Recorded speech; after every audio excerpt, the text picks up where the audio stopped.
ಸರಾಗವಾಗಿ ಕಾನ್ಸಂಟ್ರೇಟ್ ಬೆಂಬಳೆ ನೇರ ಇರಬೇಕು. ನೇರವಾಗಿ ಉಸಿರನ್ನ ತಿಳಿಸ್ಕೊಳ್ತಾ ಬಿಡ್ತಾ ದೀರ್ಘವಾಗಿ ಉಸಿರು ಎಳ್ಕೊಳ್ಳಿ. ನಾಡಿ ಶೋಧನದಲ್ಲಿ ಎಲ್ಲರೂ ಮಾಡಿ ದೀರ್ಘ ಉಸಿರು ಬಿಟ್ಕೊಳ್ಳಿ.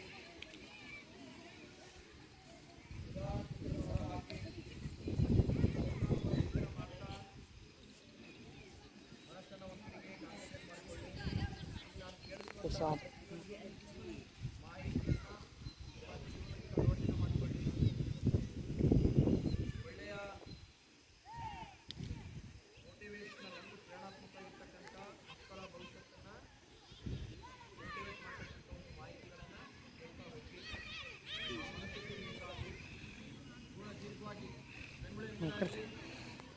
ನಾನು ಕೇಳಿಸ್ಕೊಳ್ಳಿ ಕೈ ಹಿಡಿದು ಭವಿಷ್ಯ ಹೇಳೋದು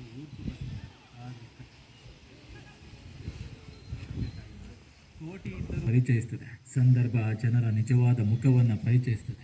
ಸಹವಾಸ ಒಂಟಿಯಾದರೂ ಪರವಾಗಿಲ್ಲ, ನಂಬಿಕೆ ಕೊಂದು ನಗುವ ಜನರ ಸಹವಾಸ ಬೇಡ. ಸಂದರ್ಭಗಳು ಕಲಿಸಿದ ಪಾಠಗಳು ಬದುಕನ್ನು ಬದಲಿಸ್ತವೆ. ಸಂಬಂಧಗಳು ಕಲಿಸಿದ ಪಾಠಗಳು ಬದುಕನ್ನು ತಿಳಿಸ್ತವೆ. ಯಾರಾದರೂ ನಿಮ್ಮ ಹತ್ತಿರ ತಮ್ಮ ಜೀವನದ ಎಲ್ಲಾ ವಿಷಯಗಳನ್ನ ಹೇಳ್ತಾರೆ ಅಂದ್ರೆ ಅವರನ್ನು ನಂಬಿ. ಅವರಿಗೆ ನಿಮ್ಮ ಮೇಲೆ ನಂಬಿಕೆ ಇದೆ ಅಂತ ಅರ್ಥ. ಆ ನಂಬಿಕೆನ ಯಾವತ್ತೂ ದುರುಪಯೋಗ ಮಾಡ್ಕೊಳ್ತೀರಿ. ಶಾಲೆಯ ಶಿಕ್ಷಣ ಜ್ಞಾನ ಮತ್ತು ಬುದ್ಧಿಶಕ್ತಿಯನ್ನು ಬದಲಿಸಬಹುದು. ತಾಯಿಯ ಶಿಕ್ಷಣ ಇಡೀ ಜೀವನ ಶೈಲಿಯನ್ನೇ ಬದಲಿಸ್ತದೆ. ವಾಸ್ತವದ ಬದುಕು ಹೇಗಂದ್ರೆ, ಭೂಮಿಗೆ ಭಾರ ಆದ್ರೂ ಪರವಾಗಿಲ್ಲ, ಆದ್ರೆ ಬೇರೆಯವರ ಮನಸ್ಸಿಗೆ ಎಂದೂ ಭಾರ ಆಗಬಾರ್ದು. ಮನಸ್ಸೊಳಗೆ 1000 ಸಮಸ್ಯೆಗಳು ಸವಾಲುಗಳಿದ್ದರೂ ಮುಖದ ಮೇಲಿನ ಒಂದು ನಗು ಬದುಕನ್ನ ತುಸು ಮಟ್ಟಿಗಾದರೂ ಸುಂದರಗೊಳಿಸ್ತದೆ.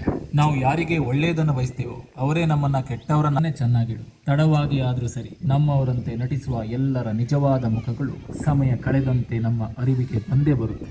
ನಂಬಿದವರೆಲ್ಲ ನಮ್ಮವರಾಗಲ್ಲ, ನಮ್ಮವರನ್ನೆಲ್ಲ ನಂಬೋಕೂ ಆಗಲ್ಲ. ಹಣ ಮುಖ್ಯ ಎನ್ನುವರಿಗೆ ಒಳ್ಳೆಯತನ ಕಡಿಮೆ, ಒಳ್ಳೆಯತನ ಮುಖ್ಯ ಎನ್ನುವರಿಗೆ ಹಣ ಕಡಿಮೆ. ಪಡೆಯುವ ಬರದಲ್ಲಿ ಇರುವುದನ್ನು ಕಳೆದುಕೊಳ್ಬಾರ್ದು. ಕೈ ಹಿಡಿದು ಎತ್ತಿದವರನ್ನ ಕೊನೆವರೆಗೂ ಮರಿಬಾರದು. ಅವಶ್ಯಕತೆ ಮುಗಿದ ಮೇಲೆ ಎಲ್ಲವೂ ಭಾರವೇ. ಊಟ ಮುಗಿದ ಮೇಲೆ ತಟ್ಟೆ ಭಾರ, ಮಳೆ ನಿಂತ ಮೇಲೆ ಛತ್ರಿ ಭಾರ, ಸಹಾಯ ಪಡೆದ ಮೇಲೆ ಸ್ನೇಹ ಭಾರ, ಮೋಹ ಕಳೆದ ಮೇಲೆ ಪ್ರೀತಿ ಭಾರ, ಅನ್ನ ಪಡೆದ ಮೇಲೆ ಋಣ ಭಾರ, ಆಸ್ತಿ ಭಾಗವಾದ ಮೇಲೆ ಹೆತ್ತವರು ಭಾರ, ಮಡದಿ ಬಂದ ಮೇಲೆ ಒಡ ಹುಟ್ಟಿದವರು ಭಾರ, ಸಂಕಷ್ಟ ಕಳೆದ ಮೇಲೆ ಆ ದೇವರೇ ಭಾರ, ಅವಶ್ಯಕತೆ ಮುಗಿದ ಮೇಲೆ ಎಲ್ಲವೂ ಭಾರವಯ್ಯ. ಅಲ್ಲಿಂದ ಇಲ್ಲಿಗೆ ಹೇಳಿ, ಇಲ್ಲಿಂದ ಅಲ್ಲಿಗೆ ಹೇಳಿ ಸ್ನೇಹ ಸಂಬಂಧಗಳನ್ನು ಕಿತ್ತು ಹಾಕುವ ಮನೆ ಮುರುಕರು ನಿಮ್ಮ ಜೊತೆಯಲ್ಲೇ ಇರ್ತಾರೆ. ಎಚ್ಚರದಿಂದಿರಿ. ಮರದಿಂದ ತಯಾರಿಸಲ್ಪಟ್ಟ ಕೊಡಲಿಯ ಕಾವು ಮರವನ್ನೇ ನಿರ್ದತೆಯಿಂದ ಕಡಿಯಲು ಕಾರಣವಾಗ್ತದೆ. ಹಾಗೆ ನಮ್ಮಿಂದ ಉಪಕಾರ ಪಡೆದ ಕೆಲವರು ನಮಗೆ ಅಪಕಾರ ಮಾಡಲು ನಿಂತಿರ್ತಾರೆ.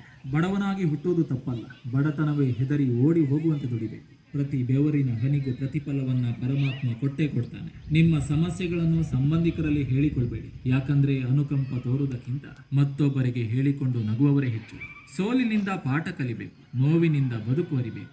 ನನ್ನನ್ನು ನಂಬಿದವರನ್ನ ನಾನು ಮೋಸ ಮಾಡುವುದಿಲ್ಲ, ನನ್ನನ್ನು ಮೋಸ ಮಾಡಿದವರನ್ನ ಮತ್ತೆ ಜೀವನದಲ್ಲಿ ಎಂದೆಂದಿಗೂ ನಂಬುವುದಿಲ್ಲ. ಇದೇ ನನ್ನ ವ್ಯಕ್ತಿತ್ವ. ಅವಕಾಶ ಇದೆ ಅಂತ ಹೇಳಿ ಅವಮಾನ ಮಾಡಬೇಡ, ಸಮಯ ಎಲ್ರಿಗೂ ಅವಕಾಶ ಮಾಡಿಕೊಡ್ತಾರೆ. ಯಾರೋ ಒಬ್ರು ಮಾತು ಬಿಟ್ರು ಅಂತ ತಲೆ ಕೆಡಿಸ್ಕೋಬೇಡಿ, ಯಾಕಂದ್ರೆ ನೀವು ಮಾತಾಡಿದ್ರೆ ಸಾಕು ಅಂತ ಇನ್ನೊಂದು ಜೀವ ಕಾಯ್ತಿರ್ತದೆ. ಅದರ ಕಡೆ ಗಮನ ಕೊಡಿ. ಮತ್ತೊಬ್ಬರ ಜೀವನದ ಬಗ್ಗೆ ಇಲ್ಲ ಸಲ್ಲದ ಕಥೆಗಳನ್ನು ಕಟ್ಟಿ ಮಾತನಾಡಬೇಡಿ. ಯಾರಿಗೆ ಗೊತ್ತು, ನಿಮ್ಮ ಜೀವನದ ಬಗ್ಗೆ ಮತ್ತೊಬ್ಬರು ಕಾದಂಬರಿಯನ್ನೇ ಬರೀತಿರ್ಬೋದು. ನೆನಪಿರಲಿ, ಮನುಷ್ಯ ಹಾಳಾಗೋದು ಮತ್ತು ಬದಲಾಗೋದು ಒಂದೇ ಕಾರಣಕ್ಕೆ, ಇನ್ನೊಬ್ಬರ ಮಾತು ಕೇಳಿ. ಪ್ರಪಂಚದಲ್ಲಿ ಅತ್ಯಂತ ಉತ್ತಮವಾದ ಮಾಸ್ಕ್ ಅಂದ್ರೆ ಹಣ. ಎಲ್ಲರ ಬಾಯಿಯನ್ನು ಮುಚ್ಚಿಸಿ ಬಿಡ್ತಾರೆ. ಜಗಳವಾದಾಗಲೆಲ್ಲ ಮೇಲ್ಬಿದ್ದು ಮಾತಾಡ್ತೀವಿ ಅಂದರೆ ನಮಗೆ ಸ್ವಾಭಿಮಾನ ಇಲ್ಲ ಅಂತಲ್ಲ, ನಿಮ್ಮನ್ನು ಕಳೆದುಕೊಳ್ಳೋದು ನಮಗೆ ಇಷ್ಟ ಇಲ್ಲ ಅಂತ ಅರ್ಥ. ನಿಮ್ಮ ಒಳ್ಳೆಯತನ ನಿಮಗೆ ಸದ್ಯದ ಸ್ಥಿತಿಯಲ್ಲಿ ತುಂಬಾ ಕಷ್ಟ ಕೊಡ್ಬೋದು, ಆದರೆ ಒಂದೊಂದು ಸತ್ಯ, ನಿಮ್ಮ ಒಳ್ಳೆಯತನ ನಿಮ್ಮನ್ನು ಯಾವತ್ತೂ ಕೈಬಿಡುವುದಿಲ್ಲ. ನಾವು ಒಬ್ಬರನ್ನು ನಂಬುವುದು ಮಾನವೀಯತೆ, ಆದರೆ ಅದನ್ನು ಉಳಿಸ್ಕೊಳ್ಳೋದು ಅವರ ಯೋಗ್ಯತೆ. ಮಾನವೀಯತೆ ಇಲ್ಲದ ಮನುಷ್ಯನೇ ಅಲ್ಲ. ಹಾಯಾಗಿ ಇರಬೇಕಂದ್ರೆ ಹಾಳಾದ ವಿಚಾರಗಳಿಂದ ದೂರ ಇರಬೇಕು. ಮುಳ್ಳಿನ ಮೇಲೆ ಆಪಾದನೆ ಹೇಗೆ ಮಾಡಲಿ? ನೋಡದೆ ಕಾಲಿಟ್ಟವನು ನಾನೇ. ಬೇರೆಯವರನ್ನ ಕೆಟ್ಟವರೆಂದು ಹೇಗೆ ಆಪಾದನೆ ಮಾಡಲಿ? ತಿಳಿಯದೆ ಅವರನ್ನು ನಂಬಿದ್ದು ನಾನೇ. ಜನರು ಬಣ್ಣ ಬದಲಾಯಿಸಿದರೆ ಭಗವಂತ ಸಮಯವನ್ನೇ ಬದಲಾಯಿಸ್ತಾನೆ. ನಿಮ್ಮ ಸೊಸೆಯ ಬಗ್ಗೆ ನೆರೆಹೊರೆಯವರ ಹತ್ತಿರ ಕೆಟ್ಟದಾಗಿ ಹೇಳಬೇಡಿ, ಯಾಕಂದ್ರೆ ನಾಳೆ ನೀವು ಕಾಯಿಲೆ ಬಿದ್ದು ಹಾಸಿಗೆ ಹಿಡಿದಾಗ ನಿಮ್ಮ ಸೊಸೆ ಸೇವೆ ಮಾಡ್ತಾಳೆ ಹೊರತು ಅಕ್ಕಪಕ್ಕದವರು ಯಾರು ಮಾಡುವುದಿಲ್ಲ. ಬಲಗೈನಲ್ಲಿ ತುತ್ತು ತೋರಿಸಿ ಎಡಗೈನಲ್ಲಿ ವಿಷ ಉಣ್ಣಿಸೋ ಕಾಲ ಇದು. ಸ್ವಲ್ಪ ಎಚ್ಚರಿಕೆಯಿಂದ ಇರಿ. ಸಮಯ ಮನುಷ್ಯನನ್ನ ಬದಲಾಯಿಸುವುದರ ಜೊತೆಗೆ ಮನುಷ್ಯನ ನಿಜ ಸ್ವರೂಪವನ್ನ ತೋರಿಸಿಕೊಡ್ತದೆ. ನನ್ನಿಷ್ಟಕ್ಕೆ ನಾನಿರುವುದು ಕೆಲವರಿಗೆ ಅದು ಅಹಂಕಾರವಾಗಿ ಕಾಣಬಹುದು, ಆದ್ರೆ ನನಗೆ ಅದು ಸ್ವಾಭಿಮಾನವಾಗಿ ಕಾಣ್ತದೆ. ಹೊಸತು ಬಂದ ಮೇಲೆ ಹಳೆಯದಕ್ಕೆ ಗೌರವ ಕಡಿಮೆ. ಅದು ವ್ಯಕ್ತಿಯಾದ್ರೂ ಸರಿ, ವಸ್ತುವಾದ್ರೂ ಸರಿ. ಮಾತು ಸಂಬಂಧವನ್ನ ಕೂಡಿಸುವಂತೆ ಇರಬೇಕೇ ಹೊರತು ಸಂಬಂಧವನ್ನು ಹಾಳು ಮಾಡುವಂತೆ ಅಲ್ಲ. ಒಬ್ಬ ವ್ಯಕ್ತಿ ಅತಿಯಾಗಿ ಪ್ರಾಮಾಣಿಕತೆ ಮತ್ತು ನೇರವಾಗಿ ಇರುವುದು ಒಳ್ಳೆಯದಲ್ಲ. ಯಾಕಂದ್ರೆ ನೇರವಾಗಿರುವ ಮರವನ್ನೇ ಮನುಷ್ಯ ಮೊದಲು ಕತ್ತರಿಸುವುದು. ಪೂರ್ತಿ ಕಹಿ ಆಗ್ಬೇಡಿ, ಪ್ರಪಂಚ ಉಗುಳಿ ಬಿಡ್ತದೆ. ಪೂರ್ತಿ ಇನ್ನೊಂದು ಹಾಡಿದೆ, ಆ ಹಾಡು